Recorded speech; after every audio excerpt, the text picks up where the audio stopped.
being younger, your brothers always used to tell you what to do, now you get paid to do it.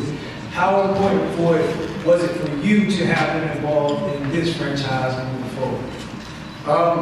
You know, I wanted them involved. I always want my brothers involved, but you know, it felt good to do something on my own. You know what I mean? It's like they taught me so much. It's like, you know, finally, you know, as a Jedi, you get to use the Force, and you know, they're with me in every movie I do. They have my sense of humor, but you know, it was good to have them. You know, I took the plane with Ivory. We was going to Europe, and I showed him a cut of the movie. And I was scared. I was sitting there, you know, like seat back and sweating. Like, if he don't like me, is he gonna spank me? Oh, he did spank me. I was like, you know, your brother, big brother spank you. This, one thing your daddy spank you, but your brother, like, yo, just punch me in the chest and get over. So I just heard him laughing. Oh, that's crazy. And after the movie, he goes, that's a good job. You made a funny movie. And that meant the world to me, you know? And even then, the crazy David came to the premiere, and he was like, I only saw the last 15 minutes, but I laughed about. So, you know, it feels good, you know? And you know, it's good to do a combination. I always work with my brothers, you know. We're actually talking about doing a first ever Wayans Brothers tour. Me, Sean, Keenan, and Damon next year. We just played, my brothers did it, you know, they was doing the House of Blues in Atlantic City on Valentine's Day, and it was just Sean, Damon, Keenan, and yeah, look, I get confused. It was Tito and Jackie,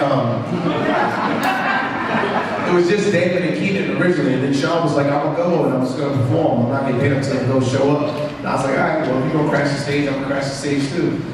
And the audience wasn't even expecting that. And, you know, they left there, you know, you get 4 different ways and 4 different points of view of life, society. They was, man, their faces hurt. You know, people was like, mascara was running, one girl had a booger running out, you know, like, y'all is too crazy. And, you know, so we're always gonna do stuff together, but it's good to do things separate too. All right.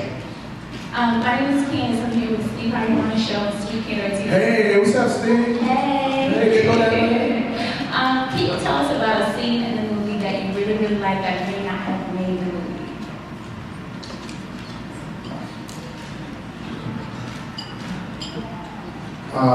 Man. Let me think. I'm sorry. When we shoot these movies, we literally shoot about 70 hours of footage. So, you know, we cut scenes. Okay, there's a scene. Okay, there's this one scene where there's this, the little girl calls me in her room because there's this dark entity in her room. And she's like, hello? So I go in the bed, I go in her room, and she's like, Malcolm, it's behind you. And I'm like, where? She's like, right behind you. And I'm scared. I'm like, oh my God. So I won't look at it, but it's breathing down my back. And I'm sitting there crying. At one point, I'm so scared I farted and shit myself.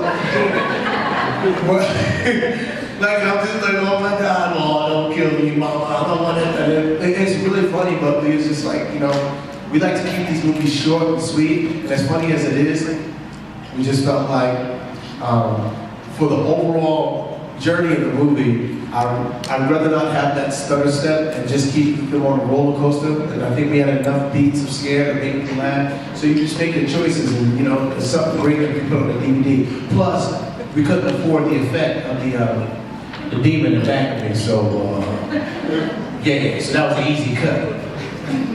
Cost $200,000. That's like, whoa. That's what you got a $3 million budget. That's about 22% of your budget. Don't quote me on that. I ain't do good at that. Yes. Hey Marlon, I'm Taylor from Taylor Talks. We spoke earlier today, the front of the show. Hey, how you doing? Good, good. Question, would you say this is one of your, I would say, greatest movie accomplishments?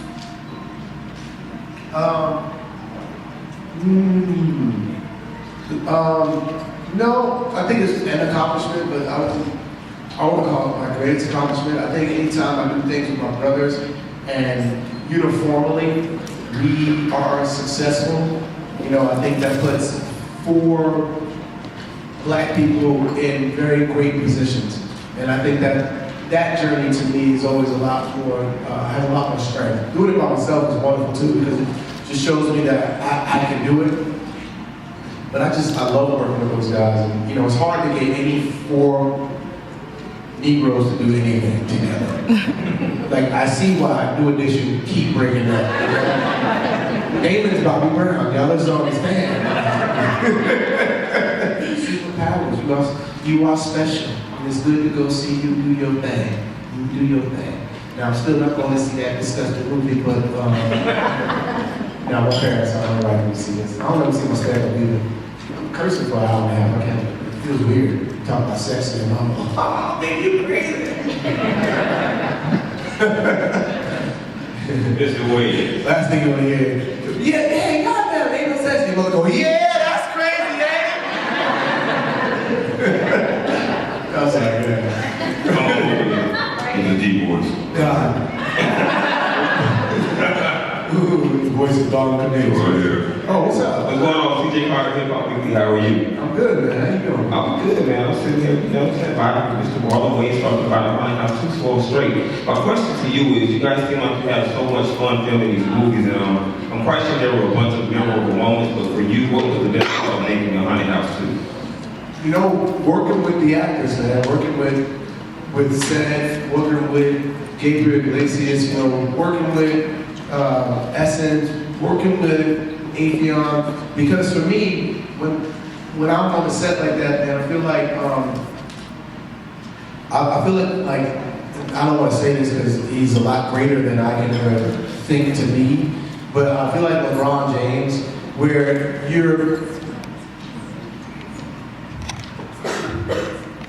you got to announce yourself. I almost hit you. I was like, I just felt something creeping on my back. I was like, oh shit, this is real. Drop something, sir.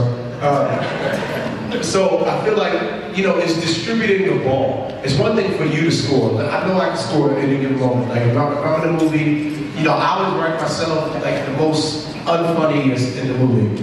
My dialogue is never the best dialogue. I always give everybody else the best dialogue. And when I'm on set and I'm filming somebody else's scene, I'm a writer at that point. So I'm in the scene with them, and then when they go cut, we sit there and go, yo, what else can we say? Oh, you know what'd be great? And if you watch like behind the scene footage, you know, it's like a writer's room. When they say cut, I get sent to the side. I go, well, what about this? And then even when he's filming and he's doing his thing, and I'm throwing something at him, and he'll laugh, and then he'll do it. And you know, it's just like, you know, you're just throwing passes and watching great people holler you dump the ball. And you just get off like, yeah, you know, pop your collar, like we did that. And it's fun when you listen to the outtakes, how we work. Because when you got funny people, like Cedric is great. Atheon Crockett, I don't know what's wrong with Hollywood. That dude is insanely hilarious. Like, you know, all the actors in this movie, man, Gabriel Iglesias, when you got strong comedic minds and know how to make thousands of people laugh, man, the best thing you can do is just continue to encourage them to create new stuff. I throw my script out. Yeah, I wrote it, but it's a blueprint. I know it's funny, let's make it funnier. Forget everything I said, what comes to your mind? And that's how we work. And we get the best out of it, and we edit it. And a lot of times they come to the screening and they go, yo, dog, you kept all of that? I said, yeah, we was going to. That's the purpose. Kim Whitley came to my set, and she had one day, and she was like, you know, doing her scenes. And I said, Kim, why are you reading the dialogue? She goes, well, that's what, you know, in Hollywood, that's what they really do. I said, Kim, you working with Wayans. This is just a blueprint. She goes, oh, you mean I can say what I want? I said, yeah, that's why I hired you. I want to see, now let her out. Give me that ghetto, give me that thing that you got inside of you. She said, all right then. And she went on about letting it out, and she has the funniest little scene because she felt comfortable. She cried afterwards. It was like, ain't nobody let me do this. Like a scene out of 12 Years a Slave. Like, oh man, let us tell jokes in Hollywood. And so for me, I feel good when artists feel like they can come and express themselves, that they trust them. And I got the new case, don't matter. Next.